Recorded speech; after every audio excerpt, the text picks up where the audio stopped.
Hey there, Queen family. How you doing? Guess what? What? Today is one of those days. I had my hair done, and now I'm still looking for my hairdresser. Honestly, sincerely, let me just cover my hair before some people just decide to disown me. We know them. We know them. We know those ones who like disowning people just because they have bad looking hair. So how have you guys been? It's been so long since I talked to you.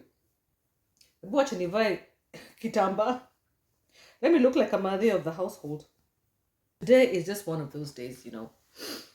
Hey, I've been so concerned. You know why, guys? I've been so concerned about what's going on in Kenya. Huh?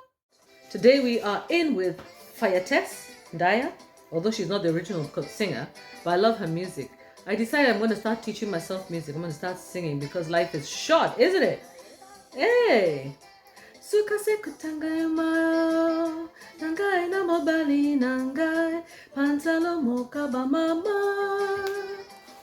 Tobalana Suzuki to Likwela Yanga Isheri Sukalili Tama Naebaki Sukase Kutangiumae Yankamabala Nangai Pantalo Monka Mama. Do you remember this song, guys? Ongandaya Nayebi kombo yambandate Oyanganda yo Libala yango yambondante ae Ongandaya Nayebi kombo yambandante Oyanganda yo Libala yango yambondante ae. I'm not so sure these are the right words, but anyway. Na yebaki suka se kotingama yangai na bobali nangai pantalo munkamba mama to balana to suki sabilo bela goya bato likwele yangai na sheri sukaliti lama. Who remembers that fantastic Rhumba? That is Rhumba. I'm listening to Fire Tears and trying to make myself happy, you guys. Because if you're not going to try and make yourself happy, you're going to die of depression in these countries of Europe. They're not called cold countries for nothing. Because people are sad, miserable, and if I had to live in this country for the rest of my life, I'm telling you, I'd be miserable. I would be one miserable woman. Very miserable. But at the moment, I'm grateful because at least I'm with my family. But on the other hand, the environment really matters, you guys. We should really be grateful. Really be grateful that we have the sunshine, because the sunshine really helps our moods a lot. And we don't really realize it, that if you lack direct sun energy, it can be very difficult. But what's even more difficult about living in these countries, you guys, people don't have a habit of talking to strangers. They don't have a habit of chatting and being chatty and all that, like we are in Africa. So that even when you're facing difficult times, people will still be chatty. So what happens is that people go to the supermarket. People go to the supermarket to at least see someone and say something. That's where you're allowed, in quote unquote, to say, "Ooh, these are beautiful flowers," or just to say, "Oh boy, the economy is really tough." When you're busy packing, somebody will actually say, "These salaries, they don't keep up with the economy, are they? Food is getting very expensive. Isn't this out of control, isn't it?" You see, people will be speaking to you there, at a place like Tesco, Aldi, not even Aldi, a place like Tesco, which is not so busy, then you'll find people talking. And I hear that Tesco is more expensive, but you know what? I am going to be going to Tesco, expensive or not, because I need someone to talk to. In Aldi, where I'm going to be saving money, I'll just be sitting there going, stuffing, because everybody's there. But at Tesco's, people don't really shop that much. But I say to myself, the few pennies that you're going to save, let me save my brain, let me save my emotions and my heart. Yeah. So anyway, back to the topic of today. Today I wanted to discuss a couple of things. Apart from the fact that I'm singing and trying to improve my voice. Sorry you guys have been away for the past week and something, because I haven't been well. I haven't been well at all. We are recovering from a very nasty cold that we got over here. Always have to have colds from these children. Who coming from school, they have to come with stuff. So I'm just recovering from it. So as I'm singing, I know I'm croaking. Thank you so much for, your time listening to me. So, guys, I've just been looking at a couple of things. Number one, relocation. How has my relocation gone so far? Well, my relocation has been good. It has been smooth. I'm thankful. At least I have a warm home to be in. I'm not sleeping out on the streets. I'm comfortable. I'm eating. Since I've been gone, these kids have not been eating vegetables. And if there's one thing that is important, especially in an environment like this, it's to eat a lot of vegetables. And our traditional vegetables are really good, but to make it in a way that would be tasty for the children and not feel like this horrible monster that came to spoil their beautiful diet of rice and meat. And now I've added cabbage and carrots and sukumoikis and peas and carrot. They're not really happy about this. You just see the children pick stuff out of their food. But it's important to get the kids to eat healthy. It's very, very important. First of all, it's good for their skin because I can see that their skin really needs these vegetables. At the same time, it's also good for the immune system. It's very important for all of us. Otherwise, the children would have caught the cold if they've been eating their veggies. But of course, they have not been eating their veggies, right? Yeah. So I just made some mincemeat right now, mixed it up with a few dots of skumawikis in there. Yeah. And cooked it really down, really, really down, because I know these kids are going to complain if they see those things there. But we have to find a way to eat healthy. So anyway, so I've been sick, down out with the cold the whole week. It was very, very harsh, very, very hard. It hit my husband probably harder than it hit me. Because maybe these three, the immunity is further down compared to mine. May have been out in the sunshine in Kenya. So for some reason, I recovered very, very fast. But for these ones, the kids recovered fast, but my husband took some time to recover. So anyway, thank God for all the prayers from everyone. We got better and we're now okay. So now I've been listening to the news and I've been seeing how, the economy is hitting many countries in the whole wide world, including this particular one of ours here in the UK. You can see that we've just had a change of guard. Liz Truss only spent 45 days in power and she was out. When she realized she could not deliver, she had these great ideas and ambitions about delivering. So she tried to reduce the cost. She tried to reduce taxes for the rich in this country, hoping that there would be some sort of trickle-down effect on the poor. But you see, what happens is that as soon as you touch rich people in this country, the poor people and the Labour Party will be after your neck. So she really had it rough from the Labour Party. It was almost like a vote of no confidence. Eventually, she realized that she didn't even have the time to even deliver what she was planning to try to deliver. Unfortunately, she's said to be somebody who doesn't have too much empathy, no feeling for the poor. But I'm not so sure about that, because I can also say that the people in the UK are very touchy-feely. Yeah? People in the UK like to see people being all on the same level. They don't like to see people being up here too far or too down too low. They want everybody to be at this level. So here comes this guy, dark skin, dark hair, black raven hair, Indian guy, background from Kenya. His father was born in Kenya and his mother was born in Tanzania, and they try to enhance the fact that they were born during colonialism. So they still want to take responsibility for the Rishi Sunak. I'm sorry, man.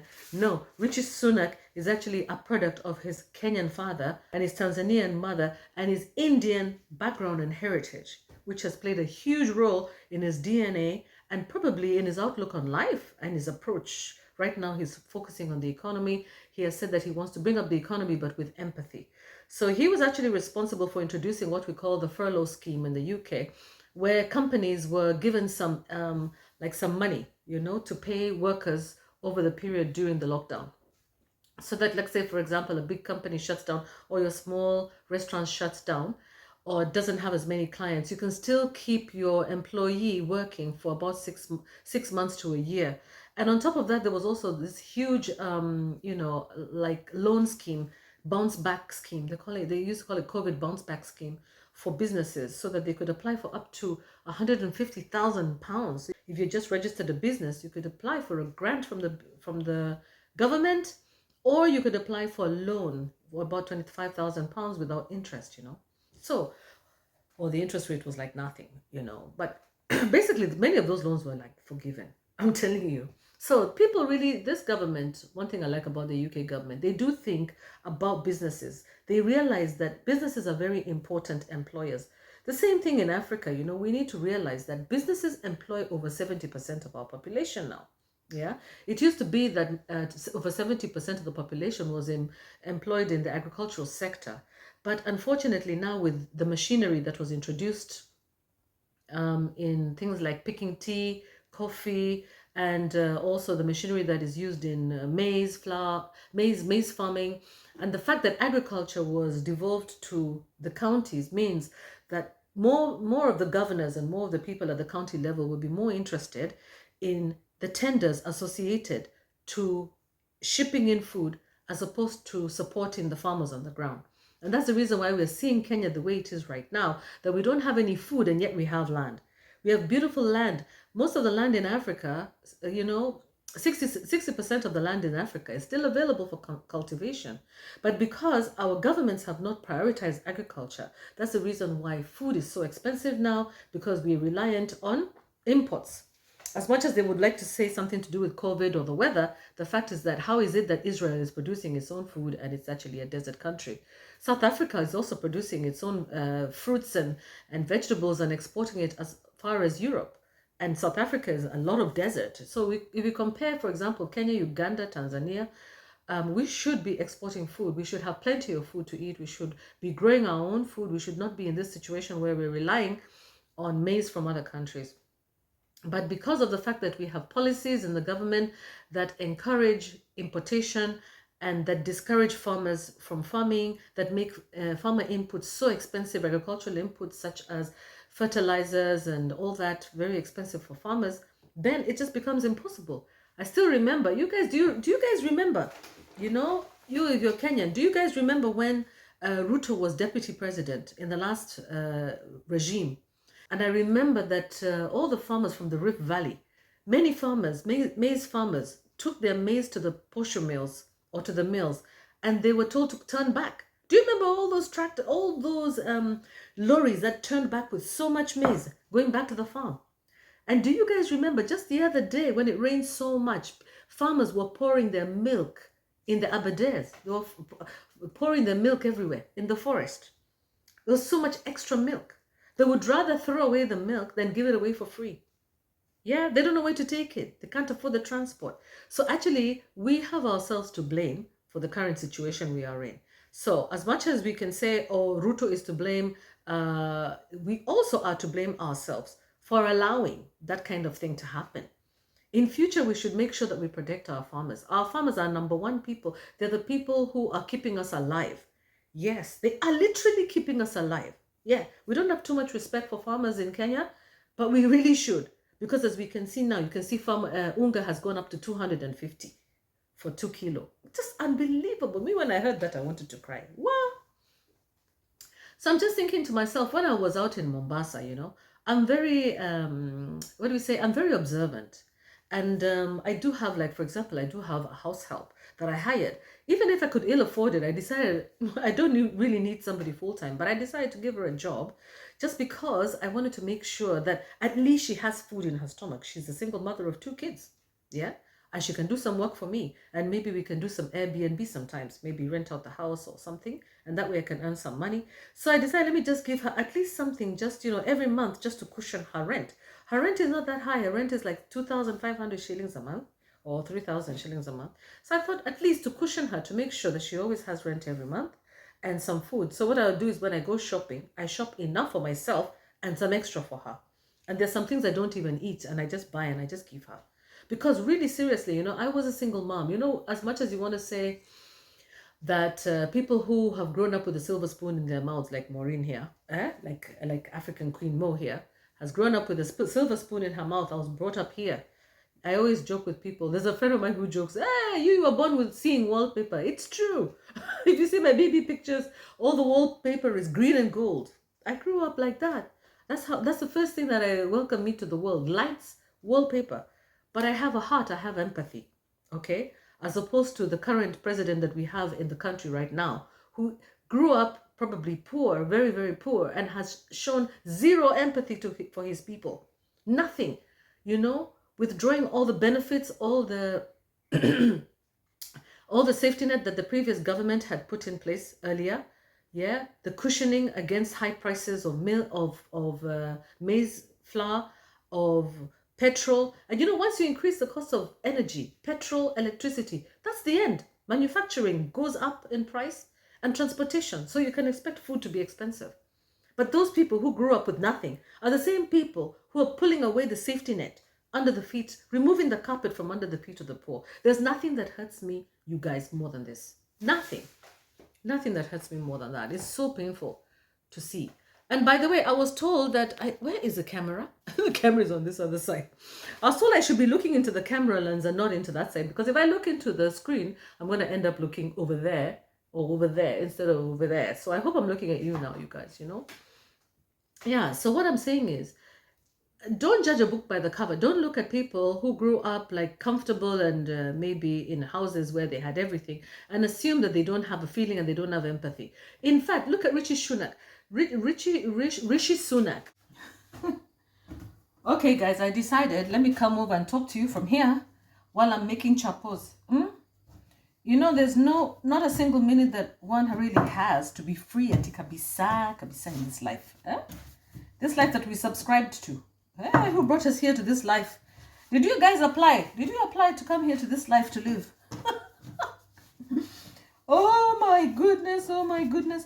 Do you know what? By the way, let me tell you something. The more I look at myself, the more I realize, oh my God, I'm aging. Oh my goodness. Oh, something so scary like to age.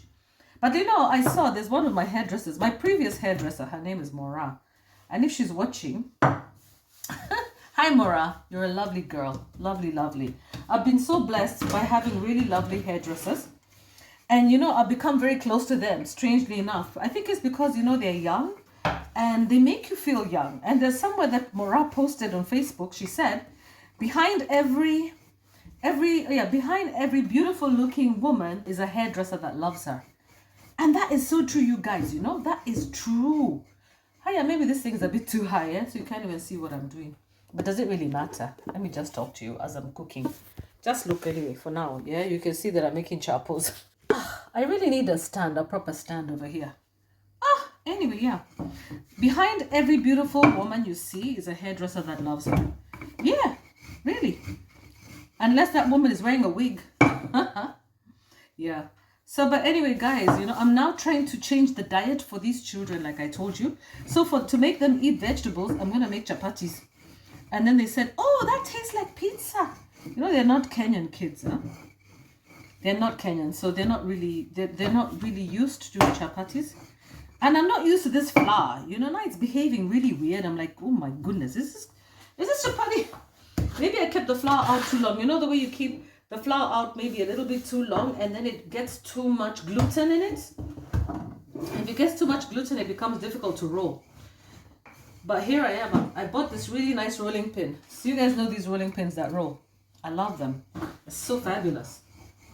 Yeah. Must have been invented by a guy who got tired of rolling. So anyway, yeah.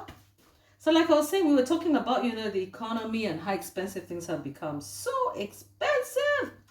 Mpaka, like when I'm making chapatis here and showing you, I feel almost guilty. But hey, people have to eat, right? We have to continue trying to eat. It's not like we can stop eating to feel better. No. Actually, what we need is people to be sensitive and see how we can help people who don't have food. Yeah?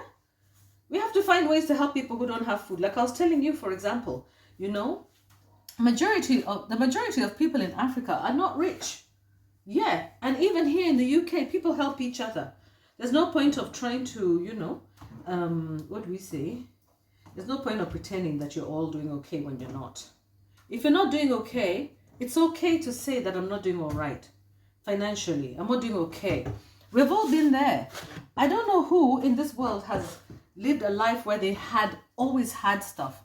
Majority of the planet has gone without. Majority of the planet knows the feeling of lack and going without. Yeah, most people do.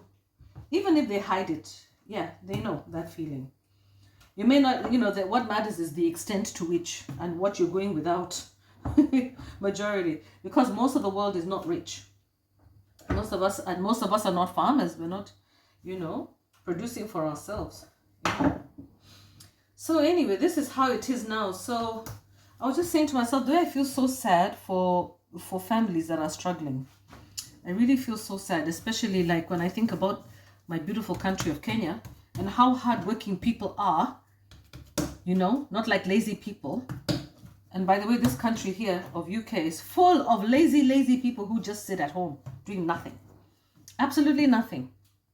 Really, and they're quite comfortable with it. And the only reason that they're able to do that is because the government looks after them. If the government said, I'm not going to give you any more money, people will be out here lining up looking for work. But in a way, I kind of think it's a way to control the masses. Because if too many people work, on the other hand, they hate it when people have money. We have never understood this government of the UK. Why is it that they hate people who have money? It's just stupid, It's the most stupid thing. First of all, they all want to have benefits. They don't want their benefits to be cut. When we talk about benefits, there's some kind of like some social kind of money social service money that's given to them. So every month, so for example, if you have a child, for every child that you have, you'll be getting a certain amount of help every month. And they don't want that money to go. But then on the other hand, if they hear the word rich person, they feel like they're going to die. But it's the rich people who are providing this, right? They're the ones who are paying the taxes. I was looking to see, where the expenditure of the UK budget is mainly. And most of the UK money, they spend on social services, which is education, the police, that is security, healthcare. Healthcare is huge here, really huge. And who are the biggest taxpayers in this country? People like the pharmaceuticals, the manufacturers of pharmaceuticals, business people. Yes, big business, energy business. These guys who are selling electricity, of course the fuel business, if they have oil rigs, all these oil producers, Akina Shell, whatever they are, they're the big contributors to the economy.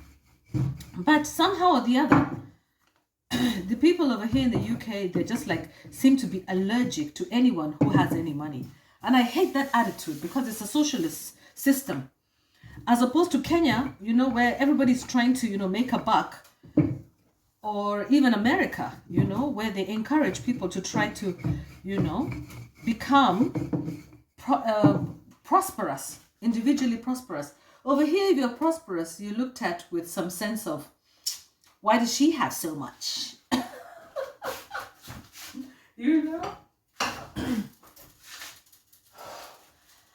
I tend to think that this is the same thing that we inherited. This is the same thing that we inherited as Africans, and especially as Kenyans, yeah? That we look down on people who have money, and yet we worship them at the same time. So if you look at, for example, the leadership in this country, they're called the Tories. I mean, all these Tories guys, they're rich. Rishi Sunak is actually the richest Tory leader. He's the richest parliamentarian, and he's despised for the same wealth that he has by many.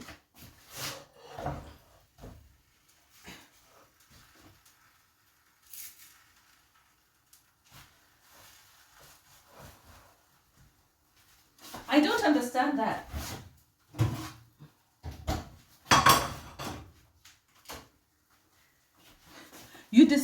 People despise those who have money. They don't want people to have money. Yeah, they don't want you to earn money. They don't want you to earn more money. And in fact, for example, if you were to try to start a business in this country, I heard when I first came here, I was so driven to start business. I wanted to start business ages ago here in the UK. Ages ago. But you know what happened? Yeah, I was told that if you are black and you have a business, many people here will not buy from you because you're black. I was like, I beg your pardon? What did you just say? So yeah, I said because of the color of your skin. They said, yeah. They don't want to see you getting money. I remember when I started my consultancy business, guys, let me tell you. When I started my consultancy business, I had this partner from the UK. Let's not call him a partner, but I had a client from the UK who was giving me a lot of business. A lot of business, by the way, and I really needed it. He would give me a contract here, contract there. Not that much money because I was very young. I wasn't charging much money. But all of a sudden, he came to Kenya and he saw how I live. Those days, I was living in a house that had a proper home, a very big home actually. Being a single mom, I was living in a very big house. I was living in a big house, big 4-bedroom house with 2 sitting rooms. I mean, I had a big home, yeah? big, huge house. And he did not like it. He was very unhappy when he came and saw how I was living. And then he was very unhappy. Look at my chapati, guys. I burnt it while I was busy chatting with you. This is really annoying. Okay. So, 1 minute. Let me come back.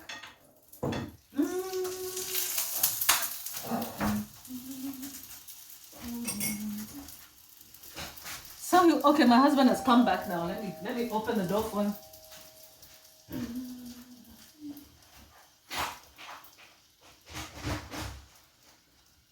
Have you come back with rollings? Not yet. Okay. Yeah. So now, as I was telling you guys, yeah, when I was doing my consultancy business, I started a business, and these guys were very upset. The guy found out that I was living in a big house, and he wasn't happy at all. Do you know the contract stopped coming?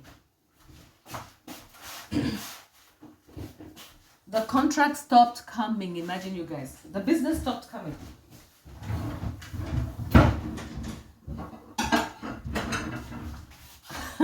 Just because he saw that I was living in a nice big house and I was comfortable, the guy told me one day, I'm not in the business of setting up empires. Just imagine, what an insult.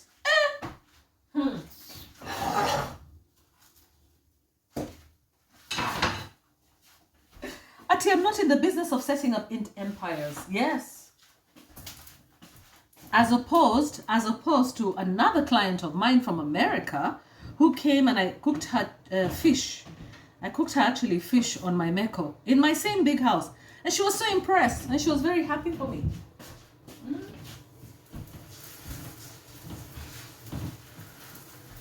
That's the difference in attitude between those people living in the US and those people living in the UK. Yeah, I don't know. I'll always say, America, that's why my son is there. Prefer it 100 times over the UK. Yes, I was born here, it's my country, and I have a right to critique it. Because the mindsets of the people here are so small, it's just crazy. They don't want to see people prosper. Of course, it's not everybody. It's not every human. I'm just talking about the system. It's the way the system is. So they try to make everybody be equal. And, you know, for the many Kenyans who come here, they're very happy to see that. They're happy to see, you know, that in this country, you can live in a nice big house right next door to me here. There are people who have a lot of money. We are not those ones who have a lot of money here in this house, in this neighborhood. But there are people who have. Yeah?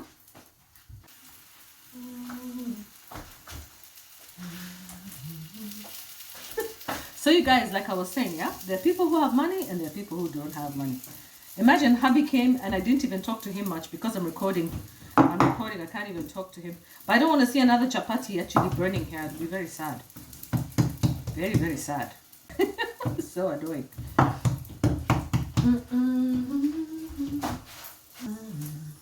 Well, they're not so bad. By the way, you know, there's so many different kinds of flour here. Let me teach you. Here, actually, there's this one. It's called strong white flour. And this strong white flour, it's basically, they say it's milled with 100% British wheat from crusty bread. I don't know. For crusty bread. So this green one is actually for bread. Then there's this other one, which is red. If you can see it, I don't know if you can. Bring them closer. Yeah. So you see, this red one is for cakes.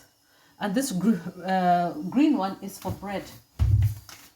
It's just different.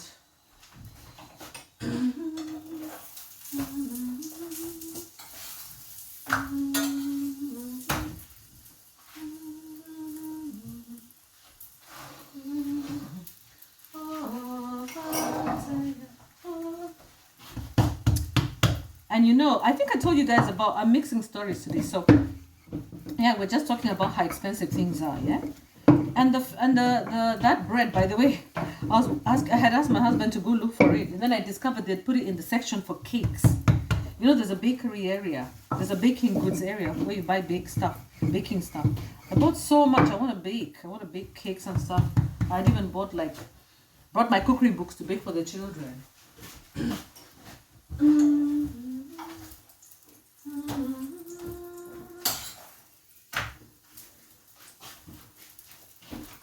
So like I was saying, the difference, the way people look at people with money, you look at them either with suspicion or with anger.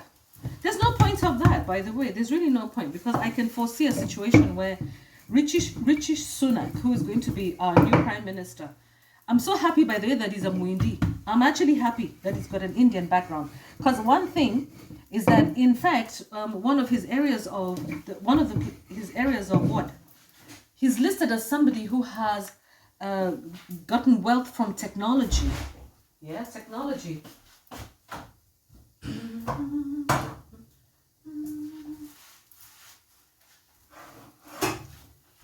Technology has been a source of Rishi Sunak's wealth, in addition to real estate, Sorry, guys, I'm talking to you from everywhere, but it's all right. I see that sometimes I push myself too hard, and sometimes when I look at other YouTubers, the way they do things slowly, but Maureen is here rushing.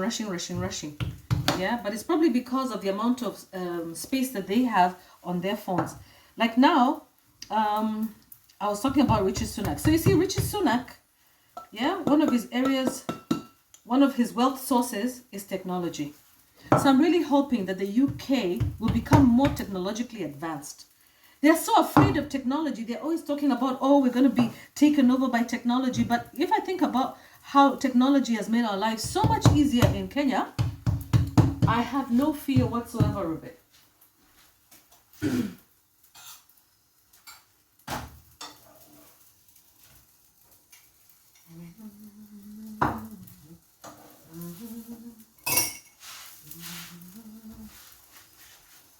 Yeah, I have no fear of technology, because I know the benefits, that how we have benefited so much from technology, like in Kenya with M-Pesa, yeah, with all of this, and not just M-Pesa, we are really digital. We Kenyans are very, very digital. When you come to these countries, you start seeing they're still using, I don't know, Visa card and whatever. When you see a country that's using Visa, just know, those guys, wako nyuma sana.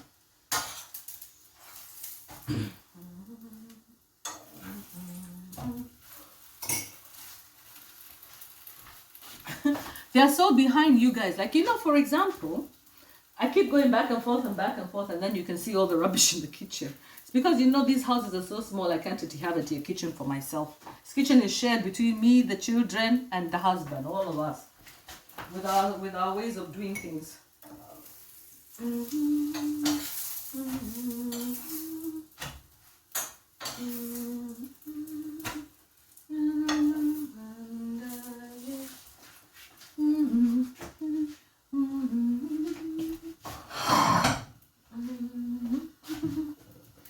Yeah, so basically, there's no reason for this country to fear technology, because first of all, am I not using technology right now?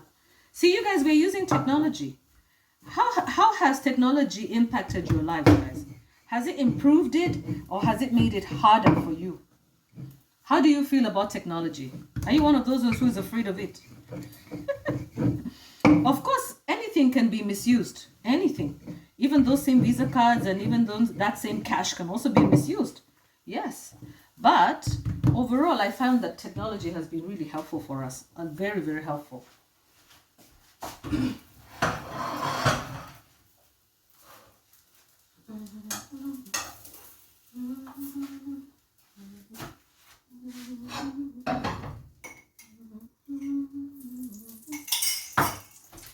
In fact, if you think about it, you guys, yeah, with technology now, people are actually more equal. People have access to information.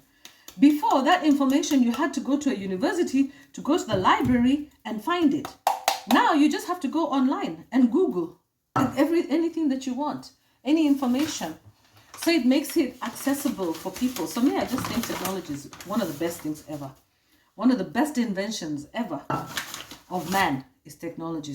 And I think we've had it for a long time, and so we should not fear it. So I think I've done overkill on technology now. Let's just talk about, we're talking about like cost of living, yeah, and things like that. And how I'm so worried about what's happening in Africa. And the fact that here we are, we assume that because we have a leader who said that, oh, now even the son of a poor even the son of a poor person can become president. But this son of a poor person, is he helping the poor? Is he?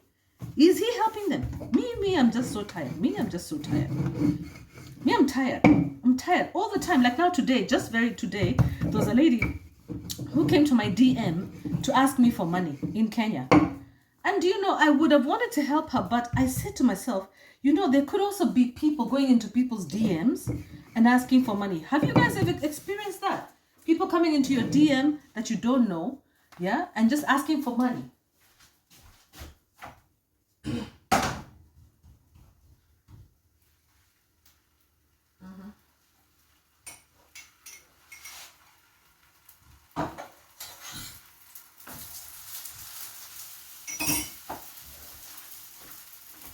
Me, I'm usually one of the very first people to jump and give people help. I'm usually the first person. Even if I'm going to give you 500 bob, 300 bob, 200, even 1,000, whatever I have, I'm telling you, even if it's 50 bob, I'm always one of the very first person to give. But what I discovered is that nowadays there's some people who are taking advantage of people who have those kinds of hearts. And you can't really tell who's genuine and who's not. But that doesn't mean that we don't help. We have to help. In our own little, we have to help even in our own little organized ways. And you guys, we just have to help. Sometimes you take a risk and you just help, not knowing whether that money is going to, not knowing whether that money is going to help those people or not, but hoping that money is actually going to reach somebody who's needy and really needing of that money. Because the worst thing is for me to imagine that I'm eating and somebody's not. Somebody's child is sleeping hungry, or somebody and their child are sleeping hungry, while here I am making chapos. Doesn't make sense. So now my chapos are there. They're ready. Here are my chapatis, guys. Don't know if you can see them. Not too bad, yeah? Not too bad, yeah. And I'm not just showing you the nice ones. They're not bad. One of them, they wanted to burn, but they actually came out pretty nice. Yeah. So I made chapatis for the kids. Plus I also made them some meat. I made them some meat and sukuma wiki. I don't know if you can see it. Can you see it in there? Yeah. I mixed vegetables and meat together so that they can eat the chapatis. And I want to see whether they'll actually eat them, because it's a way to try to force them to eat vegetables, but in a way that they like it. When I made chapatis for them last time, they said, "Ooh, that tastes like pizza."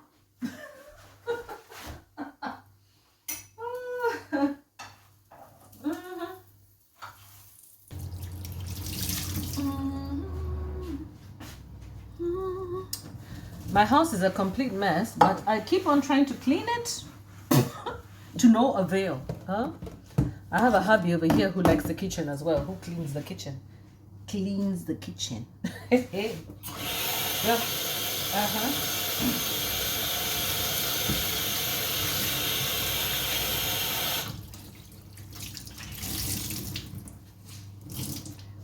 You won't believe, you guys, that cleaning the kitchen has been a source of war between me and hubby. It has been. It's not been easy. It hasn't been very easy, yeah, because we have all different ways of looking at things. Yeah, just different ways. I did this whole video without a microphone, assuming that the place is so quiet that you actually will hear me. Yeah, it's a long video, but it's deliberately long because I think that I haven't videoed for a long time, and sometimes we should talk about things. So we were just talking about, the cost of living, the way people are begging for money, the way we have leaders who are so empathetic. They're not empathetic. They don't care about people. They're just watching as people are starving. I'm hearing about Turkana, people are hungry. I'm even hearing some people are being buried because of not eating. Gosh, guys, this is not right. If you have somebody that you know that's near you, if you're able to help, please, guys, just help whichever way you can. Even if you send £5, even if you send £10, even if you send somebody £20, just make sure they eat that day, or that they have some food that they can buy that day. Because they'll stretch it. If they get a bit from you, they get a bit from someone else, they'll stretch the money. I don't think we should be afraid to help. Just go ahead and do what you can, because at least your conscience will be settled. Yeah, at least you help. You're not the government, but we can't wait for these multi-millionaire, multi-billionaire governments to help the poor because they're not going to help. Yeah, they're too busy trying to figure out how to make more and how to stay in power. Yeah, and I'm telling you, this world will judge them. Their time will come when they will be judged, because you cannot amass wealth in a way that will deny others a meal. It's one thing to amass wealth in a legal manner, in the right way, but to amass wealth through corruption is one of the biggest crimes of history, guys. So on that note, thank you so much for the time you spent with me. I hope you enjoyed it. I'll now show you a little bit of some snapshots of what I was doing, walking the other day with the kids, and them doing some exercise in the park, and finish off there, yeah? Okay, so I'm still with my headscarf. I was still with my headscarf that day, and I was having a really crazy time. Decided to go for a walk, me and them, to the park, and just spend time together, because what else is there to do than to spend time with your family? Nothing much. Forgive the background. You know that I'm a neat woman, but now look at the back over there. Guy, it's war. You should see over there what's over there. Oh, those are fruits. Those are just fruits. Don't worry. Those are apples and things like that the kids need. So anyway, guys, and a key bicycle and clothes drying over the bicycle. God forbid. Now that is where we part ways. Clothes are going to be drying over a bicycle, man. Things are crazy. Because of the weather here, we have to hang clothes indoors. It becomes so difficult. So I want to try and get those racks, many of those racks, and put them around the house so that things don't have to be drying over bicycles and over bicycles that are near the radiator, because there's so little space. These houses don't have enough space, But anyway, lovely to talk to you. I'm happy at least I managed to chat with you guys. Yeah. It's one of my new tops that I bought the other day. Very cheap. No, the top was not cheap, but the quality is very bad. Very, very, very bad. If you see clothes that are just sticking to you like this, you just know it's worth £1. All right. Love you guys. Take care. Thank you so much for your time. And let's talk, Let's talk again. I'll be doing a few of these chats because I was trying to figure out how I'm going to talk to you. And now I figured it out. Okay. So enjoy. Enjoy. Remember to subscribe, guys. Remember to subscribe, Remember to subscribe, like, and share, please. To-dos.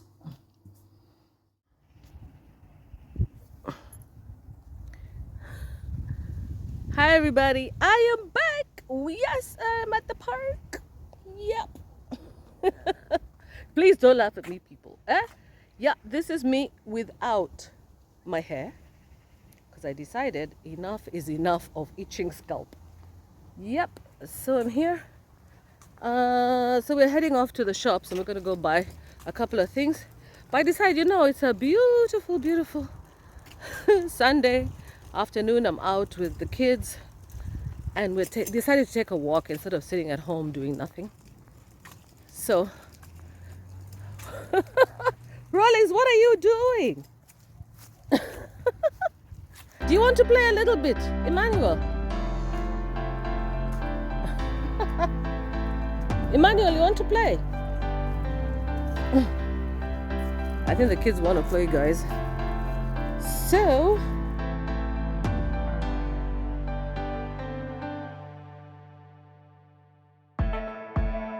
you can stop if you want and play a little bit.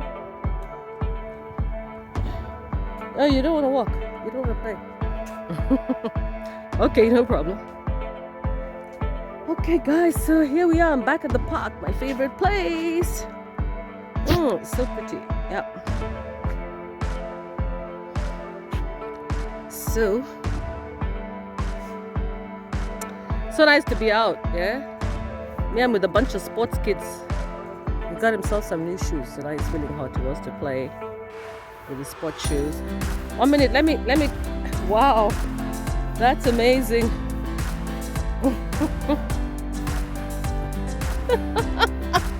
What kind of jumping is that supposed to be, my friend?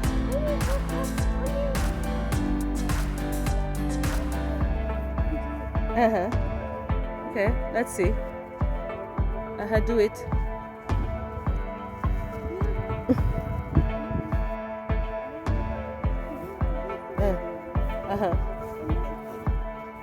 Oh, you're trying to go. You want to roll over. Oh no, not like that. I think you put one leg at a time. You put on go up with one leg. Then now use one leg to throw yourself. Use, but you have to turn. Oh, okay, that's fine too. Wow. I remember these good old days when we used to play like this. God, I miss those days when I was so flexible. But I'm getting more and more flexible here, guys.